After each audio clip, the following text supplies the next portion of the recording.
आखिर स्वर्ग कहाँ है? क्या वह कोई आकाश में तैरती हुई जगह है या फिर एक ऊर्जा क्षेत्र जो सिर्फ पुण्य आत्माओं को प्राप्त होता है? और फिर एक और सवाल, 33 कोटि देवता आखिर होते कौन हैं? क्या हिंदू धर्म में सच में 33 करोड़ देवता हैं या इस शब्द का अर्थ कुछ और ही है? चलिए आज हम इस रहस्य को खोलते हैं। पुराणों के अनुसार स्वर्ग कोई कल्पना नहीं बल्कि एक वास्तविक लोक है। यह त्रिलोक में से एक है। भू यानी पृथ्वी, भुव यानी अंतरिक्ष और स्व यानी स्वर्ग। स्वर्ग का राजा है इंद्र और वहां वास करते हैं देवगण, गंधर्व, अप्सराएं और ऋषि मुनि।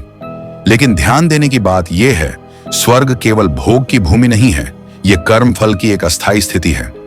जो जीव पुण्य कर्म करते हैं उन्हें अपने पुण्य के अनुसार स्वर्ग लोक में रहने का अधिकार मिलता है। पर जैसे ही पुण्य समाप्त होता है, आत्मा को पुनः मृत्यु लोक पृथ्वी में जन्म लेना पड़ता है। तो क्या स्वर्ग असली है?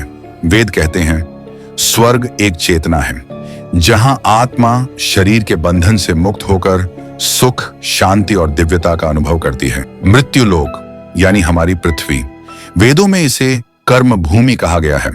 यही एकमात्र ऐसा लोक है जहां आत्मा स्वतंत्र इच्छा से कर्म कर सकती है, पुण्य भी और पाप भी। यहां से आत्मा ऊपर स्वर्ग भी जा सकती है और नीचे नरक या पाताल तक। इसलिए पृथ्वी को ही मोक्ष का द्वार भी कहा गया है, क्योंकि आत्मा को यहीं से मुक्ति का रास्ता मिलता है। अब आते हैं सबसे बड़े भ्रम की ओर। क्या हिंदू धर्म में सच में 33 करोड़ देवता हैं? संस्कृत शब्द कोटि का एक अर्थ करोड़ होता है, लेकिन दूसरा अर्थ है प्रकार या वर्ग। ऋग्वेद में वर्णन है 33 कोटि यानी 33 प्रकार के देवता। ये 33 ऐसे हैं: 8 वसु, पृथ्वी, अग्नि, जल, वायु, आकाश, चंद्र, सूर्य, नक्षत्र। 11 रुद्र जिनका संबंध शरीर, प्राण और मन की क्रियाओं से है। 12 आदित्य, सूर्य के 12 स्वरूप जो महीनों से जुड़े हैं। 2 अश्विनी कुमार, देवताओं के चिकित्सक। इन सबको मिलाकर बनती है 33 कोटि देवता। तो कोटि का अर्थ करोड़ नहीं बल्कि प्रकार है, लेकिन समय के साथ यह शब्द भ्रम फैलता गया और लोगों ने इसे 33 करोड़ मान लिया। तो क्या 33 कोटि देवता आज भी सक्रिय हैं? कुछ ग्रंथों में बताया गया है कि ये देवता केवल एक समय के नहीं बल्कि हर युग में सक्रिय रहते हैं। हर युग में उनकी भूमिका बदलती है, लेकिन उनका अस्तित्व ब्रह्मांडीय संतुलन के लिए जरूरी होता है। इनमें से कुछ देवता हमारी ऊर्जा चक्रों से भी जुड़े हैं, जैसे वायुदेव प्राण ऊर्जा से, अग्निदेव पाचन से, सूर्य चेतना से। यानी ये देवता सिर्फ आकाशीय शक्तियां नहीं बल्कि हमारे भीतर सक्रिय ऊर्जा के रूप में भी मौजूद हैं। अब जरा सोचिए, पृथ्वी पर आप जो भी कर्म करते हैं उसका फल सिर्फ यही नहीं मिलता। उस कर्म के सूक्ष्म परिणाम आपको अगले जन्म में या स्वर्ग नरक जैसे सूक्ष्म लोकों में अनुभव होते हैं। आखिर देवता क्या करते हैं?